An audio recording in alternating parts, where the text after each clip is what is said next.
दोस्तों, वैसे तो अधिकतर मरीजों में चक्कर आने का कारण कोई बड़ी बीमारी नहीं होती है, लेकिन कुछ मरीजों में बड़ी बीमारी भी हो सकती है। तो ऐसे में वो कौन से लक्षण हैं जिसे हमें नज़रअंदाज नहीं करना चाहिए, या अगर वो लक्षण दिखें तो हमें अपने चक्कर को सीरियसली लेना चाहिए। अगर किसी मरीज में चक्कर आने के साथ साथ कान बहने की भी परेशानी है, या फिर कान में तेज का दर्द होता हो, या कान में बहुत ज़्यादा तेज की आवाज़ें, सनसनाहट या टिनिटस होता हो, या मरीज के एक या दोनों कान में अचानक से तेजी के साथ सुनने की क्षमता कम हो रही हो,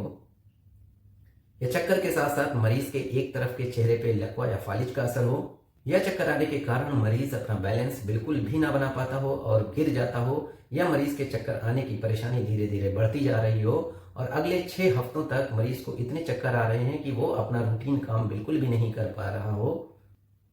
या फिर चक्कर आने के साथ साथ मरीज को कोई न्यूरोलॉजिकल लक्षण भी दिख रहे हैं, जैसे कि मरीज के हाथ पैरों में कमजोरी आना, मरीज का सही से चल ना पाना, कहीं पे किसी तरह का फालिज का कोई असर होना पूरे शरीर पे, एबनॉर्मल फिंगर नोज टेस्ट होना जिसमें मरीज तेजी से अपनी नोज और अपनी फिंगर को टच ना कर पा रहा हो। ऐसे मरीज नोज को टच करने के बाद जब फिंगर पे तेजी से अपना हाथ ले जाएंगे तो ये हाथ कहीं और जाएगा।